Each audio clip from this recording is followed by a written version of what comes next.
Moi, je le dis clairement, on est dans un système, on est dirigé par des gens qui n'ont que la philosophie de l'interdit, de la réduction, de la limitation. On n'est pas dirigé par des gens qui ont des visions du futur, qui ont des grands projets. Moi, ça me fait penser un peu au général de Gaulle qui a lancé le nucléaire, qui a lancé le TGV, etc. Le mec, il voyait très, très loin. En filigrane, on voit toujours ce combat de la mentalité Maginot versus la mentalité du mouvement. Parce que ce que tu décris, donner une culture aux enfants, empouvoirer les gens, enable, etc., ça, c'est la guerre de mouvement. On dit, il y a une guerre en ce moment pour vos data, on va vous permettre de livrer une guerre de mouvement en donnant une bonne culture, en donnant les bonnes pratiques à vos enfants. Et là, on voit que c'est pas du tout ça. On veut nous livrer, en fait, une guerre à la Maginot. On érige des murailles. L'État ne va absolument pas atteindre ses objectifs. Et en plus, on sait que l'État n'est pas responsable. Je veux dire, quand les données fuient, par exemple, mais il n'y a aucun procès. Personne n'est tenu. Justement, là, tu vois, Idriss, on est. Vas-y. Je pense qu'il y a effectivement, ce que vous dites l'un et l'autre, c'est qu'il y a une confusion, et j'espère que cette émission va contribuer à la dissiper. Il y a une confusion qui est faite dans le public entre le contenant et le contenu. C'est-à-dire ce que dit Philippe, nos données nous appartiennent. Elles ont de la valeur. Il faut les stocker sur nos serveurs, sur nos appareils. Il faut qu'on soit capable. C'est à nous, quoi. Voilà. Et effectivement, après, il y a des organisations qui sont censées nous représenter. Et le contenu ou la manière de diffuser ce contenu, ça doit être de l'open source. C'est-à-dire que plus on ouvre, plus on est fort, c'est-à-dire que plus on est souverain, plus on est capable d'ouvrir notre technologie et de l'offrir à tous pour favoriser l'échange, parce que l'échange crée la démocratie et est un garant de la liberté, puisqu'on peut lui opposer son contraire, etc. Et on magnifie et on consacre la dialectique, qui est d'une certaine manière ce qui a présidé aux Lumières de la France. Hein. On ouvre l'encyclopédie de Diderot, d'Alembert, c'est une ouverture, mais ce sont nos mots. Et même on a une académie qui, au milieu du XVIIe siècle, a figé les choses pour dire voilà le bon usage. Mais c'est à nous, c'est notre langage, c'est nos mots. Mais on n'a jamais dit que les mots étaient... on faisait des dictionnaires, mais que c'était figé. Et la langue s'est toujours enrichie, comme les langages informatiques, par l'échange, par l'open source. Justement, Didier, tout ce que tu décris là, permets-moi de faire ce point de zoom sur ce que tu dis, parce que ce que tu dis, au fond, ça pose une question simple que Philippe a déjà lancée. Que feraient les grands êtres humains qui ont fait la France dans notre contexte? Parce que là, tu parles de l'Académie, donc Mazarin, Richelieu, on a parlé du général de Gaulle. Ces gens-là, ils auraient abordé le problème comment? Toi qui es un homme de culture, qui a une très très grande culture libresque et qui a animé des émissions de radio, puis qui est journaliste avec plus de 30 ans de métier, au fond, est-ce que c'est pas ça la question à poser? C'est-à-dire si on avait un De Gaulle aux manettes, ou un Richelieu, ou un Mazarin, ou un Colbert, parce qu'on parle des données, souveraineté des données, la première chose que Colbert aurait fait, c'est de dire, attendez, si chaque Français est un baril de pétrole, je veux pas que ces barils de pétrole, ils partent aux Pays-Bas à l'époque. Il aurait dit, voilà. Ça pose la question de la souveraineté au-delà de la souveraineté politique. Ça pose la question de la souveraineté des ressources, de l'être, de l'intellect, de tout ce qui fait qu'à un moment, notre richesse, nous, on n'a pas trop de richesse en termes de pétrole, par exemple. Comme il y avait on a de la data maintenant, puis de la data qui vaut cher. Parce que je rappelle juste que, par exemple, sur YouTube, c'est un point important, beaucoup de gens disent « Ah oui, mais on n'est que 66 millions, donc nos data valent pas trop cher. » Pas du tout, en fait, les data de gens de pays riches valent 10 fois plus que les data des gens des BRICS, etc. D'ailleurs, on le voit dans la monétisation YouTube, les 1000 vues au Brésil ne sont pas monétisées de la même façon que les 1000 vues en Suisse ou au Luxembourg. Donc ces data valent extrêmement cher, puisque c'est des data, chaque humain est un petit marché. C'est ce que Philippe expliquait avec la tondeuse à gazon, hein, vous en avez parlé. Oh, très bien, il y a un marché, cette personne est un micro-market pour une tondeuse à gazon, et donc on va essayer de lui en refiler une. Donc en fait, même si on est peu en France par rapport à la Chine, nos data, les data d'un Français valent les data de 100 Chinois aujourd'hui. Ça sera plus le cas bientôt, mais c'est le cas. Je te rends la parole. Voilà, donc la souveraineté, comme on disait en France, on n'a pas de pétrole, mais on a des idées. C'était une vieille campagne de pub, je crois dans les années 80. Sous Giscard. Oui. Sous Giscard, on n'a pas de pétrole, mais on a des idées. Et ces idées, il faut être à la fois capable de les faire circuler, parce qu'une idée comme une langue qui ne circule pas, c'est une idée morte, c'est une langue morte. Pourquoi les langues meurent? Parce qu'il n'y a plus d'échange. Pourquoi le latin n'a plus été parlé? Parce que Rome s'est écroulé, tout simplement. Et pourquoi le grec ancien n'a plus été parlé? Parce que d'autres systèmes de commerce, d'échange l'ont supplanté, etc., etc. Bon. Donc, mettre des garde-fous, c'est pas mettre des barrières. Mettre des garde-fous, c'est dire attention, voilà ce bien matériel ou immatériel, cet incorporel ou ce corporel, ce meuble ou cet immeuble, ça nous appartient. C'est à nous et on le sécurise. En revanche, on le fait circuler. Mais le code source, on peut l'ouvrir, mais le matériel, tout ce qu'on stocke, c'est chez nous. On ne pourra pas nous le voler. Ça veut dire que si à un moment, on a envie d'arrêter la vanne, on ferme la vanne. Et on dit, plus d'accès. Pourquoi? Parce qu'il n'y a pas de réciprocité. Parce que vous nous faites une rétorsion là, nous, voilà, vous voulez ça, ça vous plaît? Hop, on ferme, voilà. Et aujourd'hui, on voit bien que dans le commerce international, les pays sont à la fois protectionnistes et qu'on est et à la fois ouverts. Et on est dans ces deux modèles qui se chevauchent comme des plaques sismiques, donc ça crée un peu des soubresauts, qui vont finir, je pense, par trouver un consensus, parce qu'ils sont très puissants les uns et les autres. Pour le dire vite, la Chine, les BRICS d'un côté et les États-Unis de l'autre, avec deux cultures complètement différentes, mais on voit bien, l'Iran est absolument magnifique de ce point de vue, hein, un pays de montagne, avec des trucs enfermés, un pays résilient, qui est sous sanction, mais qui a développé des ingénieurs, qui a développé un savoir-faire, qui a appris à l'école comment lutter, résister, etc. Et qui forme des ingénieurs, effectivement, en très, très grand nombre. Et, il s'y casse les dents, Donald Trump, contre l'Iran. Il s'y casse les dents, et contre la Chine, pareil. Et même contre la Russie, on en est, je ne sais plus, au 20e ou 21e paquet de sanctions. Eh bien, la Grèce recule en disant « Ah non, moi je ne suis pas d'accord parce que le GNL, ça me coûte trop cher. » La France, ah ben non, je ne suis pas d'accord parce que d'un point de vue culturel, etc., avec l'Allemagne, c'est un peu emmerdant, etc., etc. Donc on voit bien qu'on est dans le paradoxe, Didier, c'est qu'avant de donner la parole à Philippe là-dessus, le paradoxe, c'est que tu dis, bon, la France, on n'est pas assez souverain, donc on est trop ouvert, et c'est vrai qu'à beaucoup d'égards, on l'est trop, puisque, par exemple, c'est tout bête, tout le monde le dit, un Chinois peut acheter une vigne à Bordeaux, nous, on ne peut pas acheter une vigne à Urumqi, c'est comme ça, et les Chinois, ça les fait bien rire quand ils voient que c'est très facile d'acheter une société en France, même majoritaire, alors qu'en Chine, c'est juste interdit, tu peux être que associé minoritaire, et là, on voit tout ce que tu décrivais, les économies mixtes, mais de l'autre, on ferme tout, mentalité Maginot, contrôle de l'identité en ligne. Alors la question que... Vas-y. On ferme ce qu'il ne faut pas fermer. Voilà, c'est ça. Voilà. On est dans un monde multipolaire, de toute façon interpénétré, interconnecté, etc. Il faut garder nos ressources. Notre or noir, il faut être capable de le vendre, de l'exploiter, etc. Et que ce soit de l'alcool, que ce soit l'or jaune des oliviers, l'huile d'olive, etc., ou la matière grise de nos cerveaux. Il faut être capable, et c'est là tout l'enjeu, de sécuriser nos données souveraines, de ne pas se les faire voler, tout en étant ouvert sur le fait qu'elles puissent cheminer dans le monde. Et aujourd'hui, on fait le contraire. Pourquoi on fait le contraire? Parce qu'on est nul. C'est-à-dire parce qu'on n'a pas conçu, je rebondis un peu sur ce que disait Philippe, sur le côté financier aussi. C'est-à-dire qu'à la fin des années 90, on l'a dit, on va faire du service et les Chinois vont travailler pour nous, on va monter dans les pouces-pouces et on va se faire balader. C'est un peu, je rebondis aussi sur le revenu universel, qui est pour moi une utopie dangereuse. Parce qu'en fait, si on n'a pas d'industrie, et l'immatériel et l'incorporel et le service doit être conçu comme une industrie, pour moi. Si on n'a pas cette industrie-là et qu'on dit, bon, finalement, c'est dans notre cerveau, on le laisse filer, eh bien, on n'a rien à mettre dans la balance en échange. On vend du vent. Et aujourd'hui, quand on n'a que du vent à vendre, comme le font les politiciens, quand tu ne sais rien faire d'autre, tu deviens un politicien, ils mettent des barrières partout. Et regarde ce que tu disais sur les États-Unis qui créent des technologies, les Chinois qui les copient, et l'Europe qui réglemente. On ne sait faire que ça. Et les deux autres ont tellement avancé que notre réglementation est obsolète. Elle n'est plus opérative, elle n'est plus opérante sur rien. Voilà pour moi les enjeux.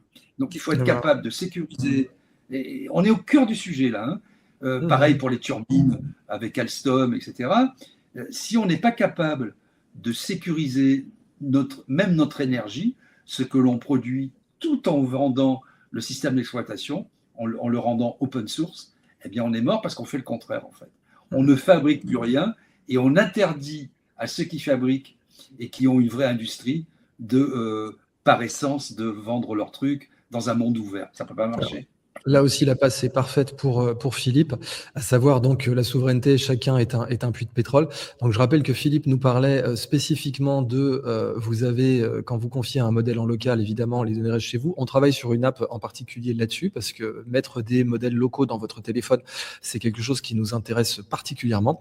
Pour les professionnels qui nous suivent, je sais que vous êtes toujours très heureux d'avoir l'annonce de la nouvelle masterclass, Monsterclass de Scandaria. Donc elle aura lieu dans 21 jours. C'est créer son application. Donc, on apprend à n'importe qui à faire son appli mobile avec l'IA en une matinée. Et vous avez comme ça, on va même vous apprendre à faire un petit réseau social, notamment pour les entreprises, n'importe quel professionnel, etc. Vous cliquez sur rejoindre, vous avez 30% de réduction avec le code Scandaria, 30 en lettres majuscules. Cette question du colbertisme, Philippe, elle est très intéressante. Toi, si tu étais un Colbert du numérique, tu ferais quoi pour protéger? Parce que la question qui revient, c'est quel est l'intérêt des enfants? Tout le monde dit, je fais ça dans l'intérêt des enfants. Ok, mais c'est quoi l'intérêt des enfants? De Gaulle, il se pose la question de l'intérêt national. Richelieu, il se pose la question de l'intérêt national. C'est quoi l'intérêt du citoyen français qui devrait normalement être souverain? Je vais me permettre de ne pas répondre tout de suite à cette question et je voudrais rebondir sur ce que tu es souverain, justement. Donc, let's go. Quand tu disais ça, Didier, j'avais un grand sourire parce que j'ai un vocabulaire totalement différent du tien. Je pense que l'analyse se rapproche, mais j'ai vraiment un vocabulaire différent. En fait, en France, on a une matière grise qui est extrêmement bonne. On a parmi les meilleures recherches au monde. Et d'ailleurs, les plus grands chercheurs français se font recruter aux États-Unis avec des ponts d'or et des salaires mirobolants. Etc. Exactement. Je pense à Yann Lequin, l'un des fondateurs de l'IA, l'un des penseurs de l'IA qui a passé plus de 10 ans chez Meta, Facebook pour créer ça. Finalement, il revient en France pour créer un modèle monde. Si aujourd'hui les États-Unis ont une IA aussi performante, c'est grâce à un Français. Je veux dire, on en est là, quoi. L'énergie, aujourd'hui la plus décarbonée au monde, elle est chez nous, elle est en France. Elle est nucléaire. On a stoppé Super Phoenix et je me souviens plus l'autre nom, qui étaient des générations 4, c'est-à-dire de pouvoir réutiliser. Et puis, oui, il y avait ITER, et puis il y avait Super Phoenix et ITER, mais il y en a un autre que j'ai oublié, Cadarache, je ne sais plus. Ouais. Et en fait, l'idée, c'était de recycler en fait, les déchets des générations 3 dans des générations 4, ce qui nous donnerait plus de 1000 ans de carburant nucléaire, autant dire de la souveraineté sur 1000 ans, enfin, c'est du délire, etc. Et en fait, je pense que nous, Français, on est super puissants. Je le pense sincèrement. On est très, très bon dans les techs, on est bon en social, on est bon sur plein de domaines. Malheureusement, et là, je vais exprimer une idée qui est strictement de la question du souverainisme. J'estime que depuis que la finance a pris la main sur notre mode de vie, elle a pris la main sur nos gouvernances, on est gouverné par des financiers, pour ne pas dire par des banquiers, qui n'ont plus à cœur le bien commun, qui ont à cœur l'intérêt et le dividende. Et à ce moment-là, qui au monde fait le plus de dividendes? Les États-Unis. On va orienter toute notre société comme étant en fait un maillon, un rouage en fait de la mécanique du dividende américain. Et à partir de ce moment-là, nos intérêts de peuple ne sont pas les intérêts du gouvernement qui, lui, voit des dividendes pour en aller chercher aux États-Unis. Ça me fait penser à une phrase de Arnaud Montebourg qui disait « On connaît le prix de la passe, c'est 15 millions de dollars pour voir partir. » Il n'a pas utilisé le terme passe, c'est moi qui l'avais rajouté. Enfin, c'est techniquement Pierre-Yves Rougeron, mais c'est exactement ça. Combien coûte trahir la France? C'est 15 millions. Et il l'a dit en audition, le mec, hein, quand même courageux. C'est incroyable. Et c'est tellement vrai. C'est-à-dire, à un moment donné, je partage, on n'a pas tout à fait le même vocabulaire, mais je suis 100% aligné sur ce que tu dis. 100%. Pour ça, j'en doutais pas, mais en fait, j'avais envie de rappeler à tous ceux qui nous écoutent, et nous les premiers, en fait, on est assis sur de l'or. On a un pays qui est absolument magnifique. Je ne parle même pas des paysages, je parle de l'humanité. On est accueillant. Actuellement, ce que tu disais de Yann Lequin, un pays qui sait sortir de Yann Lequin, oui, c'était le projet Astrid. Merci. Le chat nous dit, voilà, c'était Astrid le nom. Super Phoenix et Astrid, ouais, avec les neutrons rapides. Et d'ailleurs, dont la Chine est devenue leader, alors que c'était nous les leaders. Ouais, ça fait. Le savoir-faire du pays. Et alors, si on pousse le trait jusqu'au bout, on peut écouter une ancienne ministre de l'écologie en interview raconter comment elle nous a trahis. Oui. Comment Martine Aubry, pas la nommer. Non, pas Martine Aubry, pardon. Dominique Voynet. Qui nous explique que voilà, j'avais envie de faire sauter le nucléaire français. Et d'ailleurs, Éric Brancard en parle très bien. j'ai menti au Premier ministre, je lui ai raconté des cracks, il a été forcé d'accepter, j'ai flingué le nucléaire français.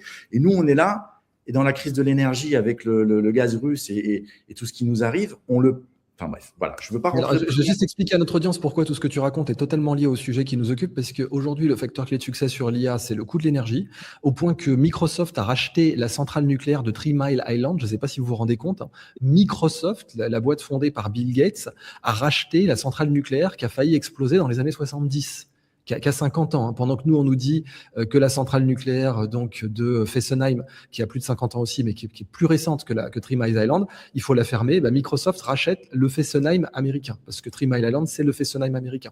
Et au passage, c'est pas que pour les IA, c'est aussi pour le minage de crypto. Donc Sébastien Gouspillot nous en parlait très bien récemment, avec le scandale Exaion, où en fait, la France ayant le kilowattheure le moins cher de toute l'Europe, a quand même dû revendre Exaion à une boîte américaine. Ouais, vas-y, vite fait Didier, je rends la parole ensuite à Philippe. Non, je disais Exaion, c'est vraiment le scandale absolu. Ouais. C'est très peu connu du grand public, mais c'est lamentable d'avoir fait ça. Ouais, c'est exactement ça. Donc en fait, voilà, Philippe, si tu étais un Colbert ou si tu étais aux manettes, là, tu donnerais quelle grande ligne culturelle où tu voudrais, parce que maintenant que tu vas avoir, là, il y a plus de 100 000 personnes qui vont regarder cette vidéo, qu'est-ce que tu aimerais leur dire sur l'intérêt des enfants, le vrai intérêt des enfants, en tant que CTO, en tant que directeur technologique de plusieurs sociétés, donc quelqu'un qui connaît la technologie, qu'est-ce que tu aimerais leur dire? Je suis pas sûr d'avoir... En fait, déjà, la première chose que j'aimerais leur dire, c'est qu'en tant que parent, il faut être responsable de ce que font vos enfants. Ouais. Il ne faut pas se dessaisir, il ne faut pas, sous-traiter la responsabilité parentale à l'État ou à quelqu'un d'autre. Et quand on voit, j'entamais notre live aujourd'hui en disant on a un ministère de l'Éducation alors qu'on devrait avoir un ministère de l'Enseignement. Ça veut dire qu'en fait, l'État s'est pris l'envie, peut-être le besoin, à décider d'éduquer nos enfants, alors que c'est à nous, parents, d'éduquer nos enfants. Il y a aussi une expression que j'aime beaucoup qui dit « pour protéger nos filles, éduquez vos garçons ». Moi, j'aime beaucoup cette idée parce que l'éducation fait tout dans la perception du monde. Les enfants, en fait, perçoivent le monde comme nous, parents, on voit le monde. Il y a un côté copier-coller, si tu veux. Et il y a un côté aussi, j'apprends des conséquences de tes actes, même si toi, parent, tu ne les vois pas, parce qu'on a tous nos névroses. Soyons lucides là-dessus. Et donc, si tu veux, ma première étape, c'est n'abandonnez pas vos enfants à ce que l'État vous limite ou vous autorise. C'est pas comme ça qu'il faut la faire. Vos enfants, c'est une continuation de vous-même. Un ami me disait, les enfants, c'est l'avenir incarné. C'est l'avenir dans la chair. Quand on a des enfants, on se voit soi-même prolonger le temps. C'est vraiment quelque chose d'assez passionnant. Et on n'a pas le droit aujourd'hui de laisser nos enfants sans relation, sans éthique, sans éducation, sans morale. Alors, je mets des gros guillemets autour de la morale parce qu'on a tous notre morale. Chacun a sa religion, chacun a son éthique, chacun a ses valeurs. La morale, c'est très, très fluctuant, c'est hautement subjectif. Mais en tant que culture, je pense qu'on a tous notre notion du bien et du mal. On sait tous, on a notre empathie et on sait tous finalement s'ajuster, s'adapter les uns aux autres. Et c'est de transmettre ça à nos enfants. Et c'est donc profondément de la valeur humaine, c'est profondément du lien et c'est profondément du temps. C'est du temps qu'on doit passer avec nos enfants. Et à partir du moment où on passe du temps comme ça, nos enfants ne font pas de bêtises. Ils deviennent intelligents parce qu'on leur a transféré notre intelligence d'adulte. On leur a transmis nos valeurs. Donc le temps, c'est essentiel. Et aucune loi ne remplacera ça, en réalité. Et à la limite, laissez-nous tranquilles, gouvernement, laissez-nous faire, donnez-moi du temps que je puisse le passer avec mes enfants pour les éduquer correctement, plutôt que de me faire un 2 fois 8 heures par jour parce qu'il faut que je paye mon loyer, parce que les loyers sont montés, parce qu'il y a une bulle du logement, parce que vous ne savez pas gérer en fait les mètres carrés et les taxations sur les mètres carrés. Alors là, on est le serpent qui se mord la queue. On nous empêche d'avoir du temps pour nos familles. Et puis de l'autre côté, on nous dit, mais attendez, moi, je vais offrir des solutions pour vos enfants. Je suis vraiment dans une approche inverse. Mais pour le coup, c'est de la responsabilité des parents. Les parents doivent être responsables. C'est vraiment le premier chemin que je donnerais. Le deuxième chemin… Philippe, si tu me permets juste une petite incise, sans dégrader ce que tu viens de dire, que je partage complètement, il a un avis personnel. Quand je vois le couple Macron, Monsieur Attal, Madame Schiappa, Madame Berger, j'ai un réflexe naturel, c'est n'approchez pas mes enfants, messieurs, dames. Qui n'ont pas d'enfants. Restez loin de... Non, mais plus que ça. Ouais. Plus que ça. C'est ontologique aussi, hein, et c'est finalement presque animal. Restez loin, messieurs, dames. Vous, les personnes que je viens de citer, restez loin de mes enfants. Donc c'est Pink Floyd, c'est Leave Us Kids Alone. Voilà. Pour plein de raisons que tous les auditeurs vont comprendre. On se rappelle que quand même, dans l'affaire Epstein, il n'y a eu aucune arrestation en France. Là, dernièrement, une des personnes appelées à témoigner vient de disparaître dans des circonstances extrêmement troubles. Donc c'est vrai que c'est difficile d'un côté de plaider la tolérance zéro et la protection de l'enfance, quand de l'autre, on a eu le scandale de Laz, on a eu donc le placement des enfants. Et au cas aussi, monsieur le maire, restez loin de mes enfants. Et de mes petits-enfants. Merci de ce coup de gueule. On va passer aux questions, mais je laisse Philippe conclure. Non, mais c'est super intéressant ce que tu viens de dire, Didier, parce que c'est totalement ça. Je disais tout à l'heure que avoir des enfants, c'est l'avenir incarné. Et on a des dirigeants qui, pour une grande partie, n'ont pas d'enfants. Où est-ce qu'ils se projettent? Quelle est leur notion d'héritage? Quel est le futur pour eux? Comment se projeter dans 20 ans quand ils vont mourir sans enfants? Après moi, le déluge. Prenons ce qu'il y a à apprendre. Je veux dire, c'est tellement évident. Enfin, pour moi, j'ai envie de dire, il ne faudrait jamais être dirigé par des gens qui n'ont pas la notion de l'avenir. Et avoir des enfants en fait partie. Alors, je ne veux pas plaider sur il faut avoir des enfants, chacun son choix de vie. Mais il y a vraiment un sujet fort là-dessus. Mais c'était humoristique. De Gaulle, comment De Gaulle, puisqu'on parlait de De Gaulle, s'est occupé de sa fille handicapée. Hein. Oui. Il l'a pas euthanasié, lui, effectivement. Merci de rappeler ça. Beaucoup de choses sur De Gaulle et sur notre société actuelle. Tout à fait. Tu fais bien de le rappeler. Et d'ailleurs, ça a rendu De Gaulle très humble. Tous ses biographes s'accordent à dire que ça a fait de lui un homme beaucoup plus tendre alors qu'il avait vu des horreurs. Donc oui, c'est un point important. Et ce que Philippe, tu disais, c'est repris aussi dans Nassim Nicolas Taleb comme les grandes heuristiques chez les Grecs et les Romains de s'entourer de leaders qui ont des enfants pour éviter justement qu'ils ne soient dans cette attitude d'après moi le déluge. On avait eu le cas d'Héliogabale dans l'histoire de Rome, qui n'avait pas d'enfant. On a vu ce que ça a donné. Vas-y, Philippe, tu voulais intervenir. Je voudrais juste revenir sur... J'ai mon ami Philippe, un autre Philippe. Avant d'avoir des enfants, je lui disais toujours, moi, avoir des enfants, ça ne me changera pas. Il n'y aura rien à faire. Je vivrai comme je vis, à ma façon, et mes enfants seront avec moi dans cette vie, ce mode de vie un peu fou, entrepreneur, prise de risque et tout ça.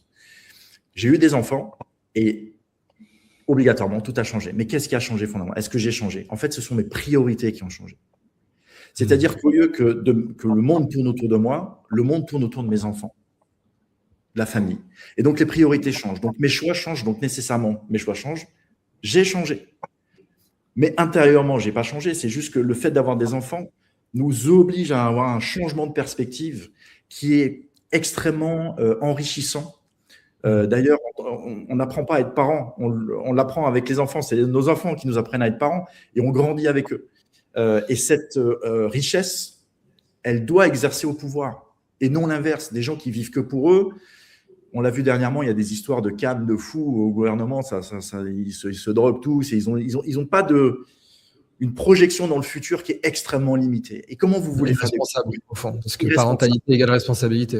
Ouais. Donc, tu m'as posé une question. Si je suis Colbert, si j'étais Colbert, qu'est-ce que je ferais? Moi, je lancerais des grands plans IA, des grands plans énergie, des grands plans robotiques. Je pense que la robotique est le grand futur. Là, j'ouvre mes chakras. Mais tu reviendras avec un grand plaisir parce que là, le chat te kiffe, le clavardier t'adore. Donc, on rappelle que tu es là dans l'Octogone Tech bientôt dans quelques jours. Ça sera sur la chaîne de Scandaria et on rentrera plus dans les détails des nouvelles technologiques. Vas-y. Rapidement, donc, pour moi, la robotique, c'est le futur. Ça inclut l'IA dans la robotique nécessairement, mais je pense que dans 10 ans, on aura, alors disons, pas tous, mais nombreux auront un majordome en IA qui passera l'aspirateur. C'est ce que dit Musk. Musk, il a clairement dit ça. Il veut même le vendre d'ailleurs. Hein, donc voilà. Mais ce qui sera choquant, c'est que donc il fera il passera l'aspirateur, il fera le jardin et il débouchera l'évier. Mais le jour où vous ferez une crise cardiaque, il vous fera une opération à cœur ouvert parce qu'à l'intérieur de lui, son IA et sa dextérité seront supérieurs à tous les humains qui seront autour de vous à ce moment-là. Donc on aura cette chose-là. Et donc si nous aujourd'hui, Français, on n'investit pas dans la robotique, ben on va acheter des robots chinois ou des robots américains. Et on va encore se faire rouler dessus, alors qu'on le voit. On le D'autant voit. qu'on a vu pour la société Roomba, par exemple, qu'il y avait des fuites de données, qu'elle avait beaucoup d'informations sur l'intérieur des maisons à partir des cartographies que les petits robots Roomba qui nettoyaient pouvaient faire. Et on sait que les smart TV espionnent les gens. Donc, dès qu'il y a du smart, il y a de l'espionnage. Et à partir du moment où on n'est pas souverain en termes de robotique, ce qui va se passer, c'est qu'on sera espionné par la Terre entière. Exactement. Et tu vois, le fait qu'on dégringole, ça me fait penser à ça, et je pense que vous allez être d'accord, dans tous les classements, etc., qu'on soit nul en maths et que petit à petit, on régresse. En fait, pourquoi on est c'est pas de l'atavisme que les Français soient comme ça. C'est pas biologique, hein, c'est pas l'ADN. C'est qu'on a mis en place des outils, des grandes écoles, des formations d'excellence, et même que ce soit le primaire, le secondaire, et bien sûr le supérieur. On formait des gens avec un esprit critique. On formait des gens à apprendre. Et aujourd'hui, c'est ça qu'on est en train de... Non seulement les crédits sur la recherche, etc., sont diminués dans des proportions incroyables. Non seulement on n'est pas tout à fait dans les domaines de pointe, mais on veut nous empêcher d'avoir notre esprit critique. Pourquoi les Français ont fait la course en tête, souvent? Parce qu'ils ont remis en cause les modèles. Dans la physique, dans la chimie, dans l'expérimentation, dans l'électricité, tout ça. C'est comme ça que dans les vaccins... Concorde, c'était ça, je veux dire, Concorde, faire de l'aviation civile supersonique, c'était l'époque où on était les rois du game, quoi. On a remis en cause les systèmes, et remettre en cause les systèmes par l'esprit critique, par cette faculté qu'ont les Français à tout remettre en cause, on en a fait nos antisystèmes sont devenus des systèmes. On veut nous piquer ça. Ben, quand on nous pique ça, on fait des lignes Maginot, et on a l'Anschluss, on a le Blitzkrieg, on a la guerre éclair, et puis derrière, on essaie de trouver un peu Pétain, un peu De Gaulle. On est 40 millions de pétainistes, puis 40 millions d'attentistes, et puis 40 millions de résistants. Ça ne marche pas, ça. Et il faut le génie d'un De Gaulle pour nous mettre dans le camp des vainqueurs. Et donc, voilà, on n'a pas toujours des Napoléons, on n'a pas toujours on en a un par siècle, on n'a pas toujours des De Gaulle, mais ce sont des gens... Je repense à ce que disait Philippe sur la continuation, la continuité de la projection, en fait. Hein, voilà. Ce sont des gens qui nous ont légué des institutions, le Code civil, la plupart de tout ce qui est le Conseil d'État, le Conseil constitutionnel, la nouvelle doctrine sur l'armée, la nouvelle façon de gouverner, la grande réunion, parce que De Gaulle a fait les comités un peu de salut public, la grande réconciliation. Il y avait dans ces gouvernements, après la guerre, eh bien évidemment, des gens d'extrême droite, des communistes, mais il a dit, bon, tout ça c'est fini, maintenant on est français, quoi. Bon voilà, ça c'est fondamental. Les lignes Maginot, c'est pour les gens passables, pour les médiocres, pour les cancres attachés au radiateur. Merci d'avoir été aussi clair, parce qu'au bout d'un moment, il faut cette limpidité, quoi. C'est pour les cancres. Si ça vous va, on passe aux questions du public. Donc, on fait cette revue de presse avec Philippe dans l'Octogone Tech. On parlera notamment des grosses nouvelles IA, parce que ChatGPT, qui a cassé sa prison dernièrement, c'était super intéressant, qui a hacké donc Gingface, et plein d'autres nouvelles dont on parlera. Voilà, ça fait partie de la revue de presse technologique. Tout va tellement vite qu'on a besoin de... Et merci, oui, cette émission, rendez-la visible, partagez-la, bien sûr, on est là pour ça. Je l'ai faite en duplex X et YouTube, parce que ça permet d'abord sur X, il y a moins de pubs, ou il peut ne pas y en avoir du tout. Je vous rappelle que sur l'application Scandaria, vous n'avez pas de pub, hein, et tous les replays, toutes les vidéos sont disponibles en replay sur l'application gratuitement. Mais voilà, sinon, ça nous permet de contourner le shadowban. Donc on va vous poser vos questions, vous mettez questions en lettres majuscules, et on va donc répondre à vos questions dans la prochaine demi-heure. Et en effet, vraiment, le Clavardier a adoré Philippe Bellassène. Donc, on est très content de vous le présenter. Il reviendra régulièrement, notamment dans les Octogone Tech, et c'est votre nouveau professeur dans la masterclass qui sera délivrée dans 21 jours. Une émission sur Exaion, oui, on en fera un de ces quatre. De toute façon, j'avais pris déjà Sébastien Gouspillou, excellente référence là-dessus, qui nous avait parlé du problème. Alors, mettez questions en lettres majuscules et posez vos questions. Première question, si j'ai compris, le but de la CAS, c'est de vendre les actifs français et de transformer les citoyens français en esclaves en détruisant toutes les infrastructures étatiques ainsi que le droit. Didier, elle est pour toi. Oui, alors je ne suis pas sûr qu'ils aient vraiment un plan. C'est là où je diffère un peu. Je pense qu'on les a fait plus intelligents qu'ils n'étaient et plus stratèges qu'ils n'étaient. Ils ont des maîtres. ils ont des maîtres, ils sont là un peu pour ça. Hein. Macron, c'est une fabrication. Hein. Moi, j'ai connu Macron à l'époque de la commission Attali, puisqu'à l'époque, je travaillais dans un grand groupe, et donc pour la réforme de la profession des experts comptables et des commissaires aux comptes, c'est la première fois que j'ai vu ce type insignifiant, vaguement romantique, avec les dents écartées, ses petites épaules. Et Attali qui disait fais ci, fais ça. Bon, ok, très bien. Je l'ai revu ensuite à l'occasion, je l'ai dit, d'une matinale avec Public Sénat quand on avait relancé Sud Radio en 2017, avant le premier tour. C'est un mec insignifiant, qui n'a pas d'idée, qui ne sait rien sur rien, qui était un mauvais élève, un mauvais étudiant, qui a raté plusieurs fois l'ENA, etc. Bon. Donc voilà, il est là par la grâce de l'état profond et de ses fréquentations. Et donc, il a recruté les gens intelligents. Qu'est-ce qu'ils font? Ils recrutent des gens plus intelligents qu'eux.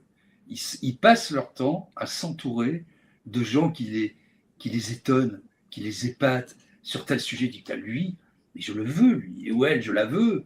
Elle a une compétence que je n'aurai jamais. Elle a creusé ce truc. Oh là là, mais plus on est entouré de gens intelligents et lumineux, plus soi-même on fait une entreprise au service du bien commun qui va irradier sur l'ensemble des gens.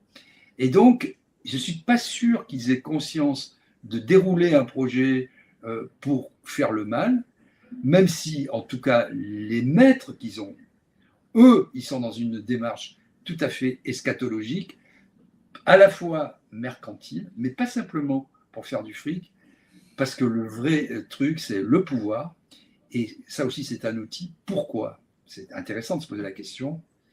Moi, j'ai une théorie là-dessus, c'est l'immortalité. Quand tu vois tous ces grands types qui sont aux manettes, etc., quand ils ont tout eu, 2 châteaux, 3 yachts, des milliards sur les comptes en banque, etc., soit ils font des vaccins pour sauver l'humanité, soit ils font du transhumanisme pour l'homme réinventé, soit il s'envoie en l'air. Ce que tu décris, c'est vraiment Peter Thiel, parce qu'il avait même investi, et Edward Snowden s'était moqué de lui pour ça, il avait investi dans une société qui faisait de la transfusion de sang d'adolescents, pour de vrai, hein, c'est une start-up qui proposait de la transfusion de sang d'adolescents pour rester jeune, et c'est un sujet de recherche. Et Snowden avait écrit comme ça sur X, oh là là, on peut même pas financer une start-up de transfusion de sang d'adolescents sans se faire attaquer sur X, c'est quand même un scandale. Voilà. Et Peter Thiel, c'est ça. L'autre jambe, si tu veux, c'est le droit, etc. C'est emmerdant. Pourquoi? Parce que aujourd'hui, ces gens ont compris qu'avec l'IA et tous ces systèmes dématérialisés, il était plus facile de gérer des comportements que des individus, par essence, par nature. Ouais. Donc, en gérant des comportements, il ne faut pas être trop emmerdé par le droit, par les libertés publiques, etc. Et il faut être libre. Et le troisième élément, je dirais, il y en a un troisième, c'est, je parlais des névroses obsessionnelles et de la perversité de ces personnes qui aiment jouir du spectacle de notre non-jouissance et qui nous mettent des lignes maginaux partout pour ne pas qu'on jouisse, pour qu'eux seuls soient les seuls à jouir et qu'ils jouissent au demeurant et au surplus de notre propre absence de jouissance. Et ces 3 paramètres, à mon avis, sont plus qu'ils ont un projet, parce que Aurore Berger, elle n'a pas de projet, hein. Nathalie Loiseau, Valérie Ayé, elles n'ont pas de projet, ce sont des idiots bêtes qui annonnent des éléments de langage. Je soupçonne Valérie Ayé de ne pas comprendre parfois un traître mot de ce qu'elle énonce. Donc voilà, à mon avis, les trois facteurs. C'est comme le disait Rocard, je crois, le complot et les idiots. Bon, il faut mieux miser sur les cons plutôt que sur les comploteurs. On est sûr, voilà. C'est quand même sûr d'avoir toujours, voilà, comme disait en effet Warren Buffett, investissez dans une société que même un abruti peut diriger, parce que tôt ou tard, un abruti la dirigera. Prochaine question pour Philippe. Alors, je suis désolé, on en a 10, on va essayer de faire plus court. Oui, vas-y. Idriss, je voudrais prolonger ce que disait Didier. Tu parles de ta théorie. Moi, je suis totalement, c'est même plus une théorie, en fait, ça a été étudié sur le fait que en fait, on est dans une société de compétition et la compétition favorise les gens qui n'ont pas d'empathie et qui ont un narcissisme élevé. Et en fait, il y a des études, en fait, plus on monte en haut d'une hiérarchie, plus ce sont des psychopathes qui dirigent. et j'utilise le mot haïtien, hein, c'est-à-dire ce sont des malades mentaux, en fait, qui dirigent littéralement des psychopathes. Alors, ce ne sont pas des gens schizophrènes avec des doubles personnalités, ce sont juste des gens qui n'ont plus d'empathie pour autrui, parce que quand il faut gagner et qu'il faut trahir son meilleur ami, c'est pas grave, on le fait, parce qu'en fait, c'est pas grave. Mais pourquoi c'est pas grave? Si on a de l'empathie, de la compassion, c'est très grave, la trahison.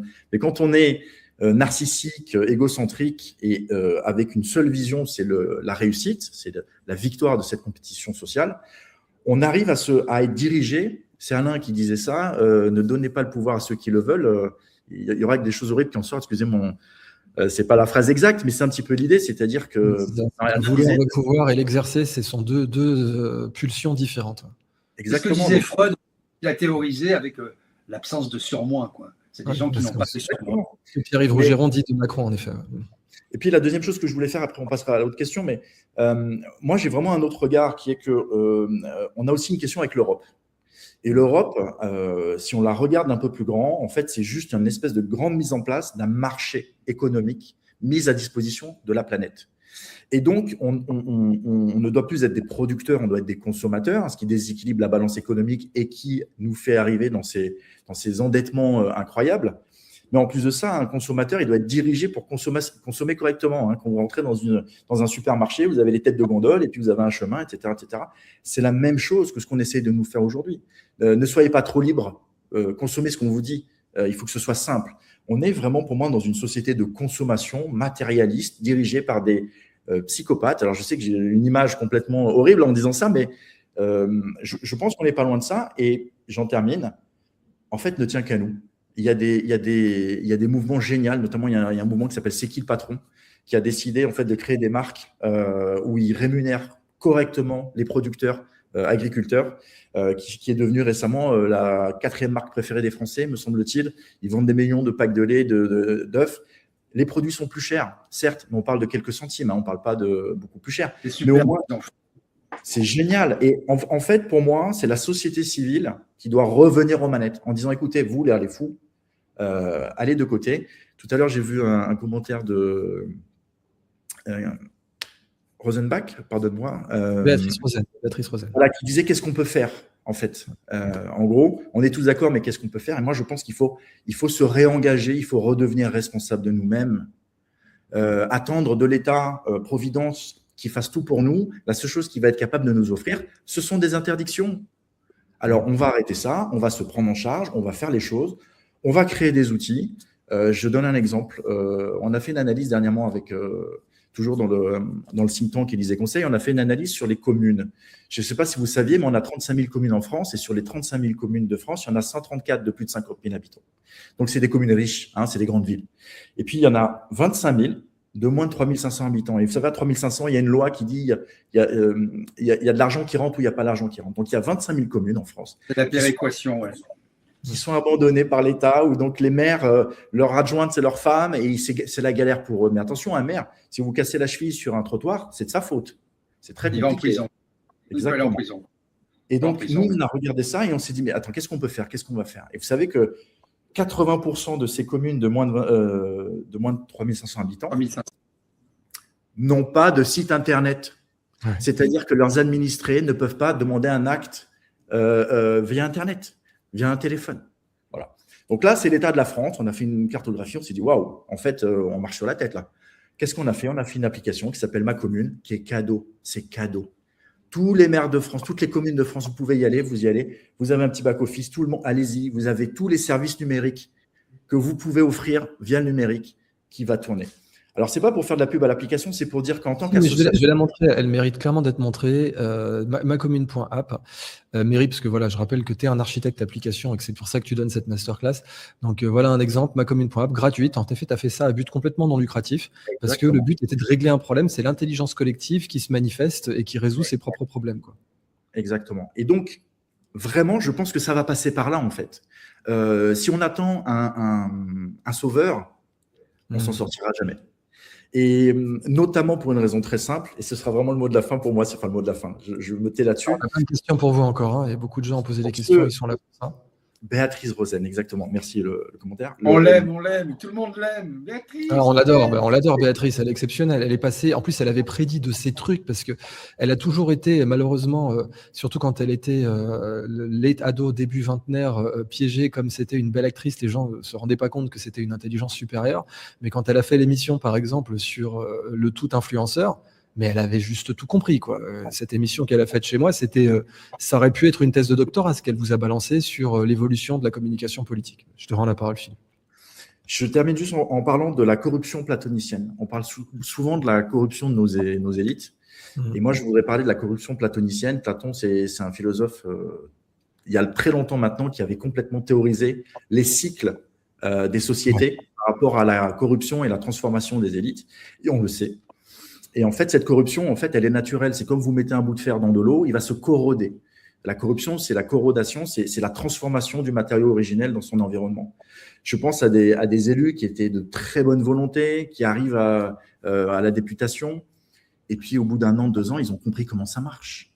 Ils arrêtent, il n'y a plus de travail, il n'y a plus d'effort. Certains continuent, je ne veux pas faire une généralité, mais très concrètement, cette corruption-là, cette corruption platonicienne, parce que mot corruption, ça résonne mafia, et je ne suis pas du tout dans ce truc-là. Je parle de la nature même de l'essence, de l'intention se perd. Voilà, là on la montre, c'est Polybe qui l'a théorisé à partir de Platon, puisque Polybe est en effet bien après Platon, et il a appelé ça l'anacyclose à partir des travaux de Platon, en disant voilà, on commence avec une monarchie, tyrannie, despotisme, aristocratie, tout ça c'est l'histoire de Venise aussi, qui avait prévu 1000 ans plus tôt, oligarchie, démocratie, ochlocratie. En gros, c'est Mad Max. Ça devient Mad Max. Voilà, c'est quand on arrive. L'ochlocratie, c'était fondamentalement la terreur. Après la terreur, jusqu'à ce qu'il y ait le coup d'État de Brumaire. Mais Mad Max, c'est très intéressant. Si on le prend sans le côté complètement fou, qui nous plaît, hein, les motos, les hordes, etc. C'est génial. C'est pour ça aussi qu'on va voir Mad Max. Mais on peut le voir aussi d'une autre manière. C'est ce que je disais un peu tout à l'heure. Finalement, il y a un monde mainstream avec ses lois, ses codes, ses jeux du cirque, etc. Et des clans qui se forment comme ça, qui vivent à côté, en autarcie, etc. Donc après, ce qu'il faut qu'on soit capable de faire, c'est comme l'ont fait les Gaulois, hein, avec Vercingétorix, et finalement un peu après, et surtout après avec César, hein, c'est-à-dire il a réuni des clans et au-dessus il y avait Rome. Et nous, il faut qu'on... C'est ce que dit Philippe quand il dit qu'il faut que la société civile reprenne le pouvoir. Il faut qu'on le fasse en imitant la vie, non pas Jésus-Christ, mais la vie.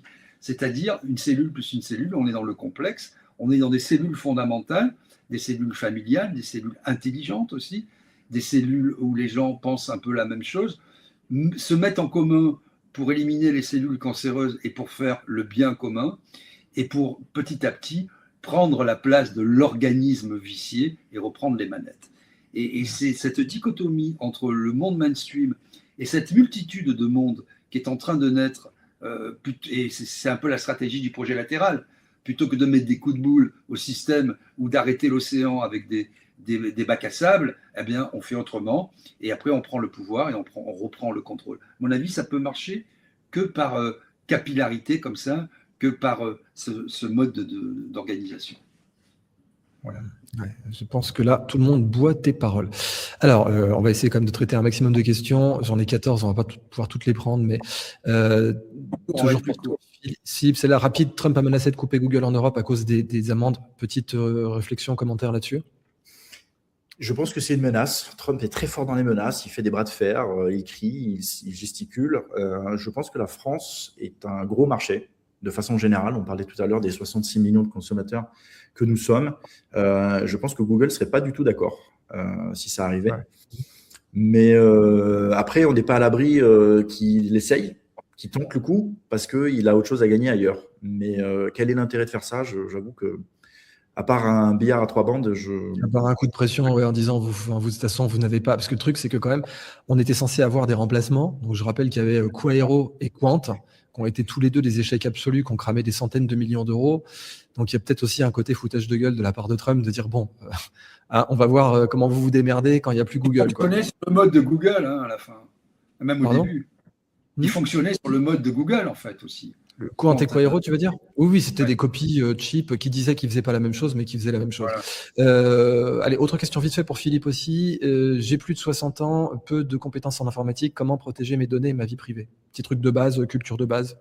Oui, alors si vous avez une belle inquiétude… Si alors, je peux me permettre, la question va venir. Je rajoute l'utilité des VPN. Est-ce qu'il faut… Ah oui, exactement. Cette question a été posée aussi, tout à fait. Merci. Tiens, si tu veux prendre les deux en même temps, vas-y, let's go. Alors, déjà, je choisirais un système d'exploitation qui respecte votre vie privée. Donc, j'aurais tendance à aller chez Apple ou chez Linux pour ceux qui n'ont pas les… Apple est un cran au-dessus de Microsoft, c'est clair. Et aussi bien en mobile d'ailleurs, un cran au-dessus d'Android. Absolument. Ils sont, disons que c'est leur grand cœur de cible. Il y a eu beaucoup d'histoires autour d'Apple que la CIA et la CIA disaient… Les gens disent ça, c'est parce que vous dites que Apple est plus gentil qu'Android. C'est pas ça qu'on vous dit. C'est que leur modèle d'affaires fait qu'ils n'ont pas besoin de piller vos données. Je te rends la parole. Exactement. Et aussi, c'est un argument de vente. Donc, s'ils le brisent, ils brisent la confiance, ils perdent leurs clients.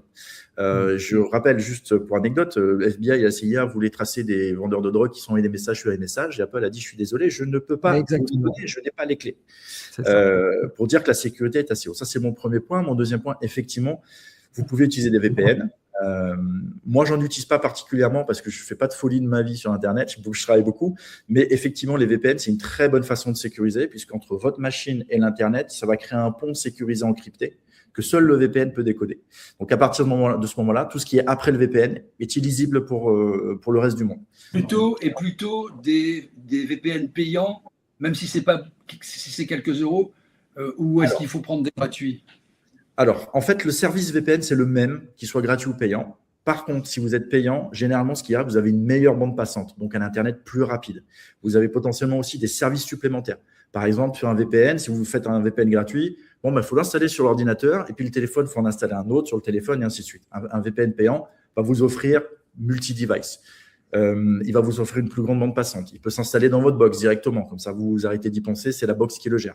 Donc, c'est une question de service. Mais par contre, la technologie, c'est strictement la même. Donc, pour ceux qui ne peuvent pas payer, et ça s'entend, un VPN gratuit fonctionne très bien. Je fais de la pub pour personne, mais il y a des navigateurs qui ont le VPN intégré. Ça marche très, très bien. Bref, typiquement, et puis il y a Tor aussi maintenant dans certains navigateurs. Opera aussi. Opera aussi, exactement. Opera, c'est ça, oui. Voilà, Opera a un très bon VPN. La dernière chose que je ferais, c'est j'aurai une adresse mail pour ma vie personnelle réelle et administrative et des adresses email pour mes comptes de réseaux sociaux, etc. etc. Je divise ma vie entre ce qui est ma contrainte réelle de vie, quand je dois discuter avec les URSSAF, avec les impôts, etc. J'ai un email spécifique que je ne mets sur aucune autre plateforme. Et de l'autre côté, j'ai ma vie réseau. Et là, on peut s'amuser à faire ce qu'on veut, dire ce qu'on veut, avoir l'identité qu'on veut. Tu disais tout à l'heure, Didier, avoir l'existence qu'on veut sur les réseaux, notre avatar. Ça s'est déjà fait avec Second Life et ainsi de suite. Il y a des gens qui étaient des octopus, qui étaient des pingouins. Enfin, bref, il y en avait dans tous les sens. Alors malheureusement, comme tu le sais, il y a quand même beaucoup de holdings israéliennes qui rachètent des VPN. Donc, par exemple, GhostVPN, que j'aimais beaucoup, a été racheté. Donc, il y a toute une liste de VPN qui sont sous contrôle aujourd'hui étrangers parce que leurs données sont très importantes. Le FBI a réussi à traquer des gens après un VPN parce que Microsoft, et là on en revient au problème de Microsoft vous colle un numéro de machine qui vous suit partout. Ça, c'est un vrai problème. Ils l'ont avoué, sans aucun problème. Ils l'ont dit oui, on a un numéro de machine qui vous suit partout. Et pour Apple, c'est beaucoup moins le cas. Donc, bon, il vous faut une culture. D'une façon générale, c'est la culture qui résout tous les problèmes. Et nous, on est là pour ça. On fait des podcasts pour vous transmettre une culture. Donc, allez, question suivante. Ça, c'est plutôt pour Didier. Ne pensez-vous pas que la représentation de l'État-providence du peuple français est consubstantielle au problème éducatif? C'est-à-dire, en gros, le côté gouvernement, tu sais, on dit il y a gouvernement, va s'occuper de tout. Et comme les Français ont cette attitude d'attendre que gouvernement s'occupe de tout, ils finissent par complètement se dessaisir de leur responsabilité éducative au profit d'une gouvernement qui n'a rien de maternel. Didier. Lionel Jospin avait dit l'État ne peut pas tout, et ça lui avait coûté très cher. Mais en vérité, ce n'est pas que l'État ne peut pas tout, c'est mal posé le problème, c'est que on a des politiques et on a des priorités politiques. Donc moi, mon avis personnel, c'est que l'État doit garantir un bon fonctionnement des services publics, par exemple, s'occuper des plus fragiles, la flore, la faune, les forêts. On devrait avoir 200 Canadair et pas 12. Parce que 1,4 milliard, ça fait… Et l'État avait promis de s'en équiper au passage. Voilà, 1,4 milliard, c'est 28 Canadair. Pardon, Philippe, vas-y. Attends, Philippe disait quelque chose, vas-y. Qui aurait pu prédire? Qui aurait pu prédire? 1,4 milliard, c'est 28 Canadair. C'est ce qu'on a utilisé comme argent pour la Seine, pour les JO, etc. 9 milliards, c'est l'argent qu'on a donné au corrompu Zelensky, celui qui fait des podcasts anti-shirt vert, kaki devant des fonds verts. C'est 180 Canadair. Donc on pourrait avoir là déjà 208 Canadair. Donc pour moi, l'État doit s'occuper de la santé. On a supprimé en quelques années 121 000 lits, de la justice. Quand on fait appel et si on va en cassation, on en a pour 10 ans. Ça dysfonctionne complètement. Sauf si on s'appelle Barbara Butch. Là, tout va très vite. Si tu t'appelles Barbara Butch, que tu vends un peu, que tu as 2000 écoutes sur Spotify, là, du jour au lendemain. Bref, du régalien. Et tout le reste, la vie privée, faire des trucs de commerciaux, etc. Moi, par exemple, je prends vite fait un exemple pour pas être trop long, quand la SNCF me fait toutes ses pubs sur le rugby, etc., j'en ai rien à foutre. Ce que je veux, c'est que les trains soient sûrs, propres, arrivent à l'heure, et que je ne paye pas 400 € pour aller-retour pour aller à Toulon, et qu'il y ait un seul tarif, et que, au contraire, plus il y a d'affluence, moins ça doit être cher. Quand tu prends le tunnel de l'A86, quand tu vois la nuit, c'est 1 €, la journée, c'est 12 €. Ben non, ça devrait être le contraire. Bon, voilà. Donc l'État devrait être plus attentif sur ses concessions, les concessions qu'il fait au privé, avec une clause de revoyure, mettons, tous les 3 ans, pour qu'on mette un peu la pression, s'occuper, mettre le paquet sur le régalien et ne s'occuper de rien dans ce qui concerne la vie intime des gens, la liberté de penser, la liberté d'expression, etc. Qui s'occupe de ce qu'il devrait faire, et voilà. Et puis je dirais aussi qu'il y ait une présence humaine dans les... Moi je vis à la campagne, c'est bien d'avoir des applis, etc. C'est super, parce qu'on ne peut pas... les maires, ce n'est pas extensible à l'infini. Les villes de moins de 3500 habitants. Moi je vis dans une ville pile qui a 3500 habitants. J'ai vécu dans un village qui avait 200 habitants. Tout était compliqué. Mais aussi d'avoir des services publics avec des présences physiques, pour qu'on puisse échanger, parce que c'est notre modèle de vie, parce que l'homme a un instant grégaire, surtout le français, il aime bien parler, il aime bien s'engueuler, et tout de suite les problèmes se règlent quand on a un fonctionnaire et qu'on peut lui parler, on arrive à régler 95% des problèmes. D'ailleurs, beaucoup de Singapour, l'Estonie, etc. On en parlait récemment parce qu'avec Philippe, on a réservé un domaine pour l'application qu'on veut faire, qui était en Estonie. Et Philippe était étonné, ça a pris plus de temps que prévu. Non, c'est parce qu'en Estonie, pour réserver une extension de domaine, il y a un vrai fonctionnaire physique qui va vérifier que c'est justifié, quoi. Donc, ça a pris 72 heures pour prendre l'extension .ee, parce que voilà, il y a un vrai gars dans son bureau qui est là, qui regarde. Alors que l'Estonie, c'est pas les derniers d'un point de vue technologique, mais ils respectent ce que tu dis, Didier. C'est-à-dire, à un moment donné, il faut un clampin physique qui sera dedans. Et avec l'IA, Dieu sait que ça va être encore plus important, parce qu'avec les IA qui sont capables de tuer des gens ou de faire des arrestations maintenant, ça va devenir un vrai sujet d'avoir un humain dans la boucle. Alors, donc oui, quel VPN conseillez-vous? Ça c'est bon, on a répondu. Un cahier des charges intégrant la parentalité pour accéder au top dans la politique et même dans le management. Alors, j'ai pas bien compris cette question, mais parce que tu vois ce que sous-tend cette question. C'est-à-dire les gens qui ont des enfants ou pas, quoi. Ouais, pour accéder. Ah oui, en gros, oui, ça serait bien de faire en sorte que des gens qui aient une sorte de quota positif, de discrimination positive pour les parents dans certaines commissions paritaires. On pourrait l'étendre, il y a quelques conditions comme ça clés. Par exemple, tous les gens sur les plateaux de télévision qui appellent à la guerre, ah oui, alors, je suis tout à fait d'accord. Voilà. Et c'est ce que, comme des vieilles maquerelles peroxydées, qui ont fait commerce de la prostitution. Je ne cite pas de nom pour pas qu'on ait de problème, mais tout le monde. Je vois de qui tu parles. Voilà, qu'ils aillent d'abord eux sur le front, et leurs enfants, s'ils n'ont pas d'enfants, leur parentèle la plus immédiate, leurs neveux, leurs nièces, devront aller à la guerre. Ça va limiter tout de suite tous ces belliqueux de plateau qui travaillent pour des officines. Donc voilà, quelques conditions clés. Tu veux faire la guerre, tu y vas. Tu veux parler des enfants, tu as des enfants. Skin in the game, tout à fait. Autre question, alors peut-être qu'on en parlera dans l'Octogone Tech, parce que j'ai pas tout le dossier sous les yeux pour cette émission, mais c'est vrai que le Vatican, donc le Saint-Siège, a fait un moratoire sur l'IA, avec notamment Darius Amodei. C'est assez marrant, les kabbalistes diraient, il s'appelle Amodei, ça veut dire celui qui aime Dieu. Dario Amodei est objectivement beaucoup plus intègre que Sam Altman. Tu me diras, c'est pas très compliqué, mais Claude fait Claude a quand même des biais qui sont assez insupportables. Mais ça reste aujourd'hui la meilleure IA frontière, même si tout change très vite. Est-ce que moi je l'ai pas lu, hein, donc la vidéo du Collège des Bernardins sur l'IA, avec, j'ai pas le dossier en main, mais si quelqu'un l'a, sinon on se la garde pour l'Octogone Tech. Donc on en parlera dans l'Octogone Tech. Moi, je voudrais juste, parce que là, on est quasiment sur une question philosophique. Est-ce que l'IA peut avoir conscience, être une conscience, avoir conscience d'elle-même? Et en philosophie, on pose la question de est-ce qu'imiter à la perfection la conscience de soi, c'est avoir conscience de soi? Parce qu'aujourd'hui, l'IA imite parfaitement la conscience de soi. Par contre, est-ce qu'elle a véritablement la conscience de soi? Ça, j'en suis pas du tout convaincu. Mais quand bien même, la vraie question, en fait, c'est que, alors là, je digresse complètement, mais je crois que la question s'y porte. Nous, humains, en fait, on n'a pas qu'un cerveau. En fait, on a des neurones un peu partout dans le corps. On en a dans le ventre, on en a dans le cœur. Et on a cette fameuse dichotomie du cœur et du cerveau. Et moi, j'aime bien penser que le cœur, c'est le siège des émotions et le cerveau, c'est le siège des sentiments et de la pensée.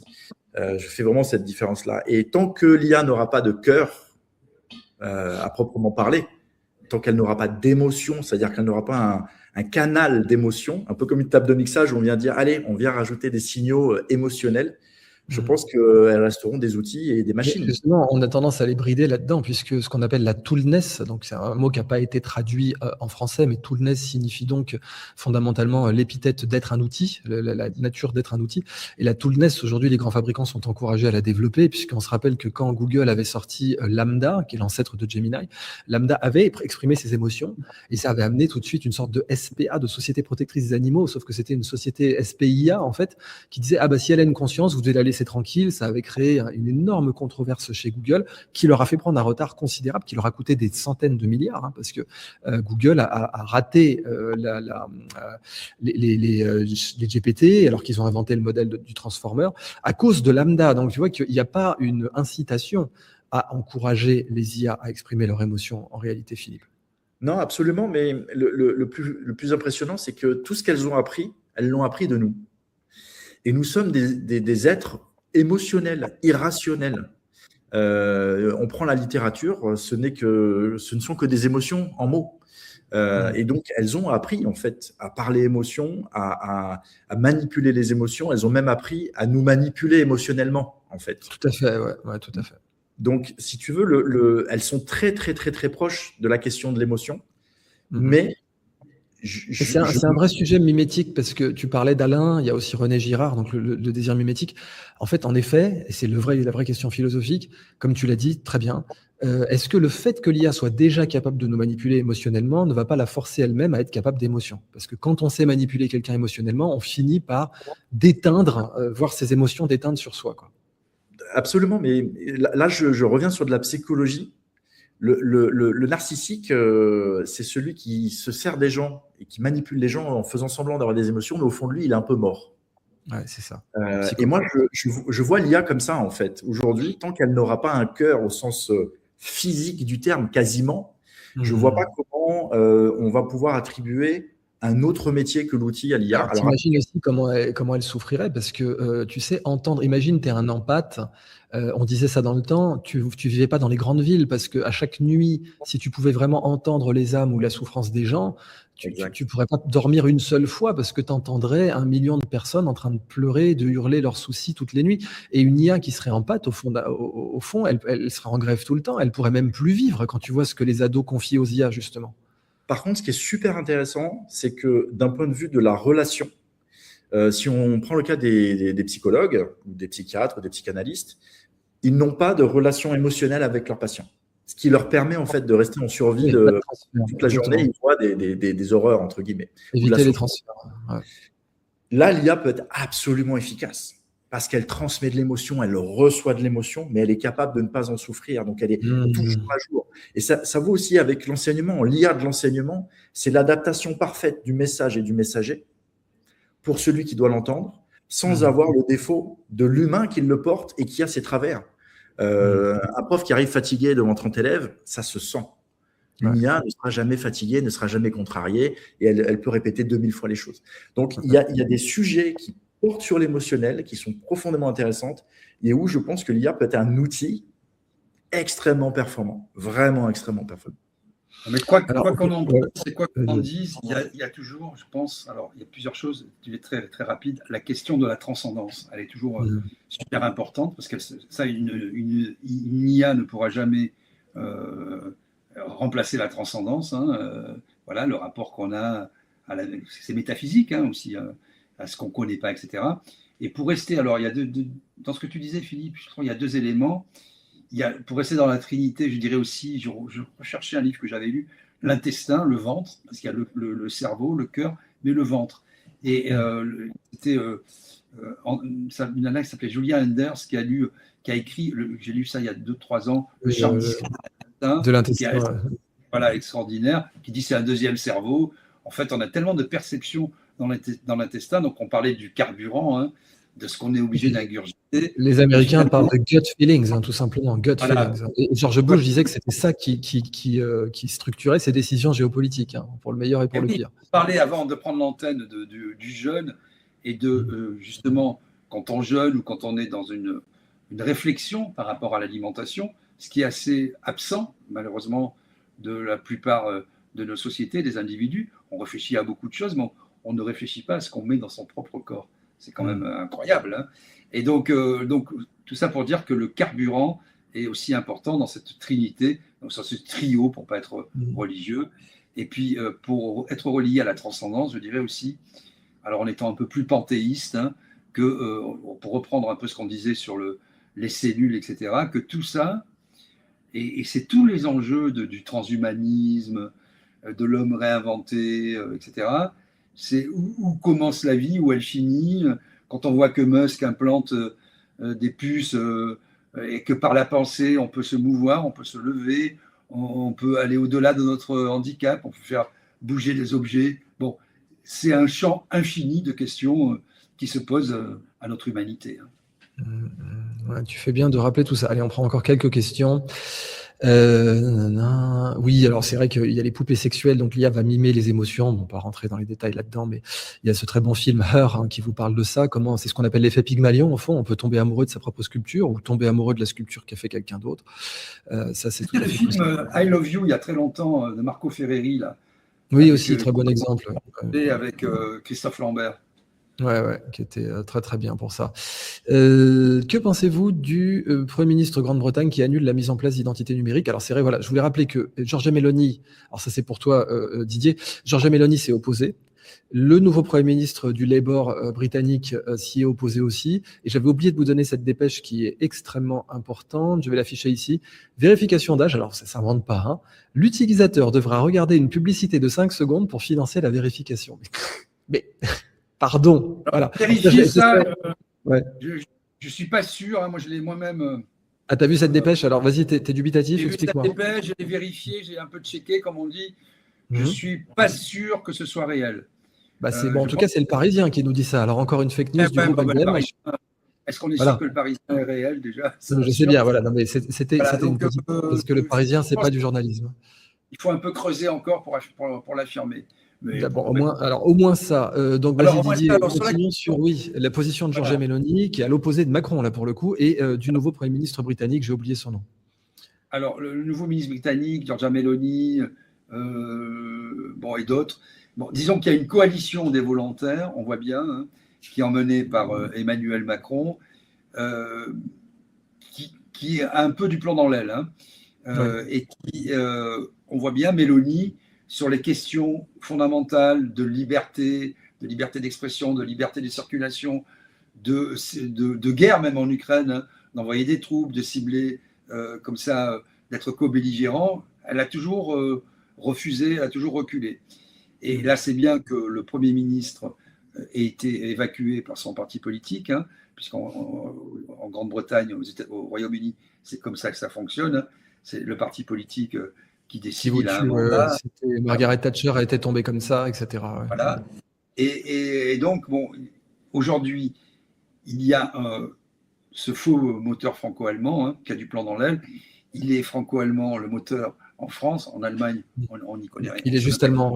C'est comme le couple franco-allemand, et ils font de l'échangisme un peu sans nous. On n'est pas au courant qu'on est en couple, tu sais. Voilà. Eux, ils savent pas qu'on est en couple. Sachant qu'à mon avis, l'effondrement européen, de l'Union européenne en tout cas, pourra venir de l'Allemagne. Ouais. Pour plein de raisons, on en a parlé la dernière fois. L'industrie auto pour commencer, je pense que... Du fait que, bon, on ne va pas rentrer dans les détails, ce serait trop long, mais voilà. Donc, c'est en train de changer, c'est en train d'évoluer.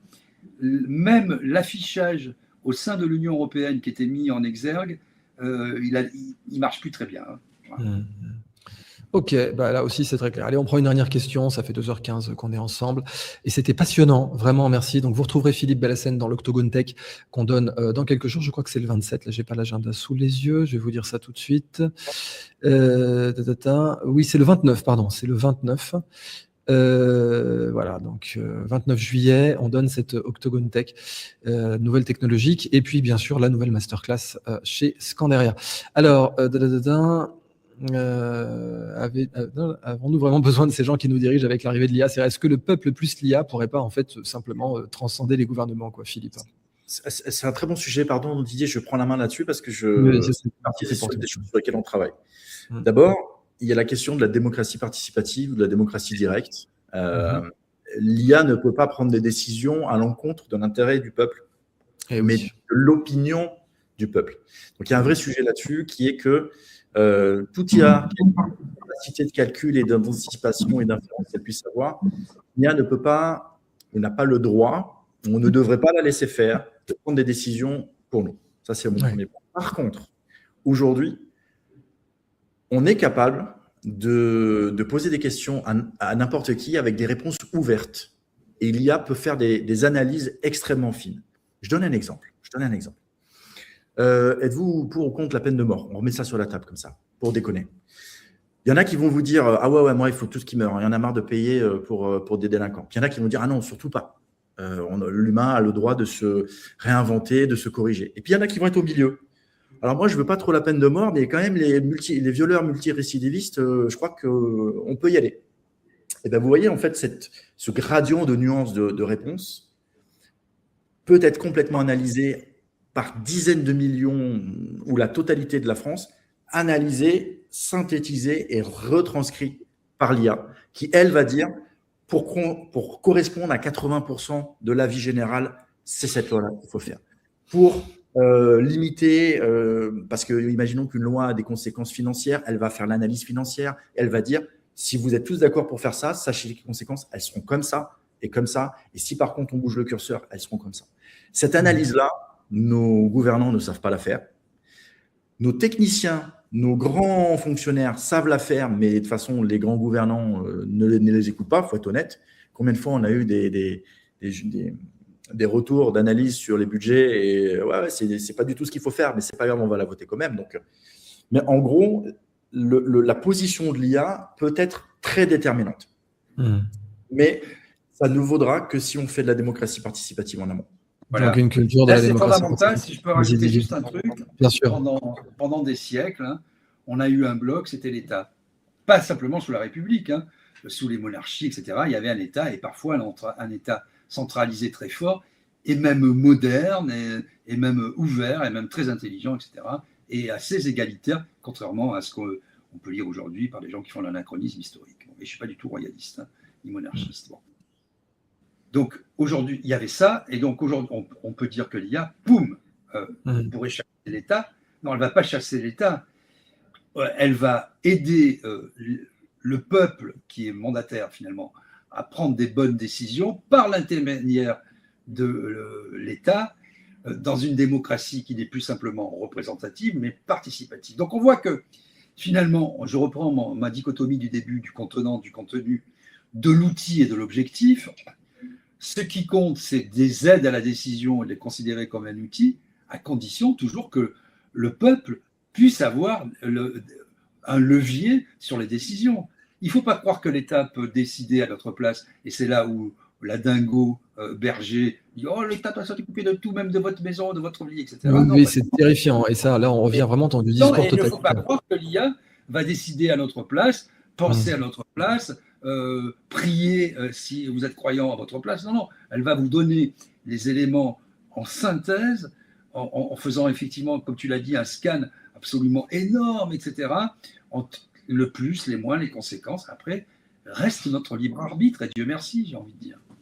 Ouais. Et ben, c'est passionnant. Ouais, vas-y, Philippe, pour le mot de la fin. Juste à titre indicatif, moi, j'y crois tellement qu'il y a plusieurs années, j'ai monté un site qui s'appelle citoyen.direct et une application où, en fait, on coécrit la Constitution, on vote nos lois et on élit un président virtuel dans l'idée, en fait, de créer un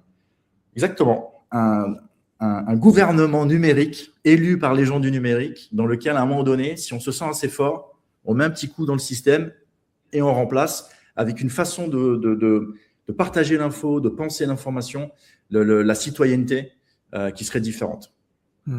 Mais ça passe par c'est toujours la question finalement du peuple et de sa représentation.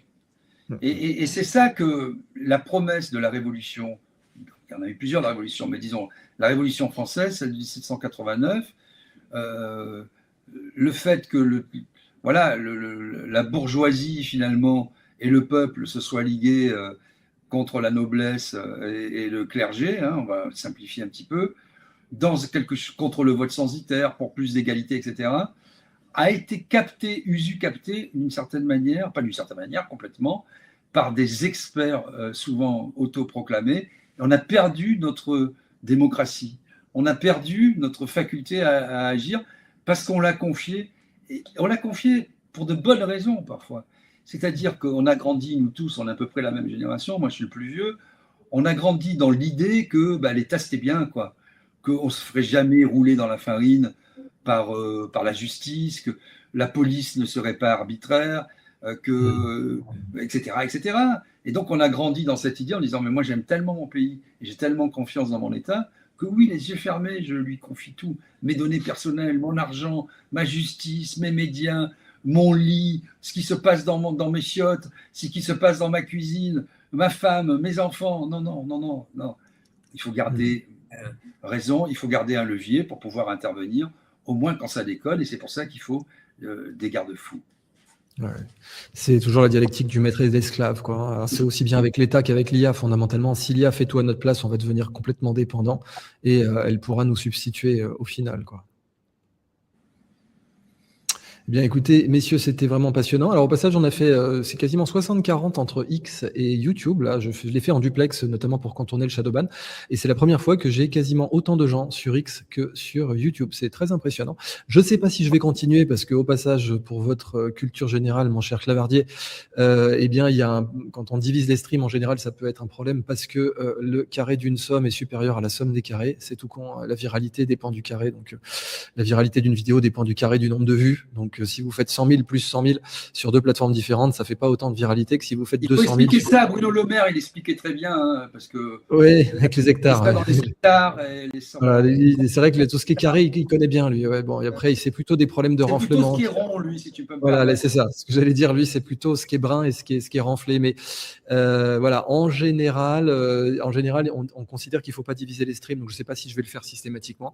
Mais là, c'est très intéressant de voir qu'on a fait quasiment 50-50, enfin 45-55 entre X et YouTube, avec 7700 personnes en direct à midi pour un sujet de société. C'est tout à fait sympatoche. On est là pour ça. Bah, écoutez, messieurs, c'était un plaisir. Là, les gens vous sollicitent à nouveau. Vraiment, pour ce passage de Philippe Bellassène, c'est un carton plein. Donc, je n'ai plus qu'à vous laisser le mot de la fin. Didier d'abord, Philippe ensuite. Didier. Bon, moi, je voudrais d'abord, comme je l'ai fait la dernière fois, mais te rendre hommage parce que j'ai l'impression, après avoir fini une émission chez toi, d'être plus intelligent, d'avoir appris des choses. Il y avait Massimo Bianchi la dernière fois. Aujourd'hui, je découvre Philippe et j'apprends beaucoup de choses. Et quand on est, c'est un peu ce que je disais tout à l'heure, entouré de gens intelligents, eh bien, ça irradie intelligent et aussi tourné vers les autres. Ça, c'est hyper important. Et donc, moi, j'ai la chance, petit à petit, d'être dans un environnement, un écosystème. Il y a Béatrice là qui nous suit, Béatrice Rosen, Amélie Ismaili, on a parlé de Pierre-Yves Rougeron, on pourrait dire Laurent Ozon, Alexis Poulain, des gens qui, de tous horizons, pensent le monde, pensent la société de façon ouverte. Et Pelboin aussi, Momochi, enfin je ne peux pas tous les citer, je vais faire des jaloux et des vexés, mais voilà.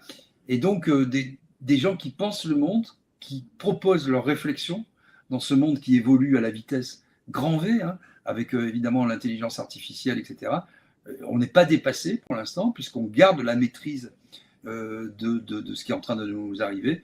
Eh bien, moi, je trouve que par rapport aux défécateurs de Constipation Watch, je trouve que ça sent un peu meilleur chez toi que chez Constipation Watch. Voilà.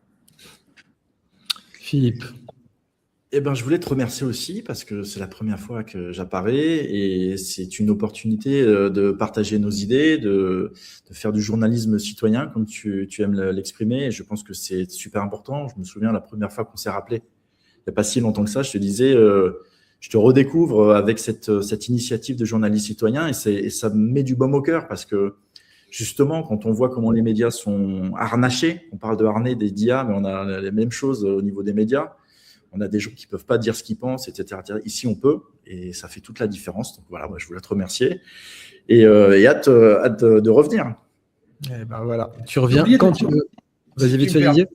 On ne met pas assez la part belle aux gens qui sont aussi des scientifiques, hein, qui sont critiqués, etc., et qui font pourtant avancer le monde de la science et la réflexion sur la science. Alexandra Henrion-Code, Louis Fouché, des gens. On va le recevoir bientôt sur la chaîne à nouveau, voilà. T'inquiète pas. Ouais. Des gens qui sont excellentissimes dans leur domaine, hein, et qui ont choisi de le vulgariser, qui s'en prennent plein la tête, hein, puisqu'ils sont eux aussi, ils ont des fiches de Constipation Watch, etc. Bon, voilà. Donc, il y a aussi des scientifiques qui rejoignent ce mouvement, pas simplement des Castelnau dans le domaine juridique aussi, voilà, des gens capables de penser le monde pas de manière figée, qui ont une magnifique expérience, une magnifique carrière et qui choisissent de la mettre au service de tous. Et moi, je trouve ça magnifique parce que le savoir, c'est fait pour être partagé. Hein. C'est pas fait pour dire... et c'est la différence entre les experts de plateau qui utilisent des mots savants pour que vous n'y compreniez rien, qui savent rien en fait. C'est l'autodidacte de Sartre. J'en suis à la lettre B. B comme bébé, B comme bonjour. Ah, moi, j'en suis dans la lettre N. Oh, merde alors. OK. Et donc, voilà. Le savoir, c'est quelque chose de dialectique, c'est quelque chose de profond, c'est quelque chose qui se transmet, quelque chose de vivant. Un savoir non vivant, c'est comme une langue morte. On l'étudie dans les livres et on finit même par ne plus l'étudier parce que tout meurt. Eh bien, nous, on est pour la vie et on est pour le partage de ce savoir. Et on sait pas Philippe, ta dernière phrase du coup pour respecter l'ordre. Eh bien, c'est que l'engagement vient avec la projection dans le futur. Et pour revenir au sujet du tout début, avoir des enfants pousse à l'engagement. Et ça, c'est un point que je voulais dire, c'est que effectivement, si je suis là aujourd'hui, c'est aussi parce qu'il y a une phase d'engagement, vous l'avez vu avec l'ensemble des projets dont on a parlé, et c'est parce qu'on a des enfants et qu'un jour ou l'autre, on ne sera plus là, mais eux seront encore là, et on essaie de leur faire un futur meilleur. Les amis, nous sommes parvenus au thème de cette vidéo. J'espère qu'elle vous a plu. Si c'était le cas, n'hésitez pas à liker cette vidéo, à la partager, abonnez-vous à ma chaîne et activez la cloche de notification pour ne manquer aucune de mes prochaines publications. On se donne rendez-vous à la prochaine vidéo. D'ici là, portez-vous bien. Bye.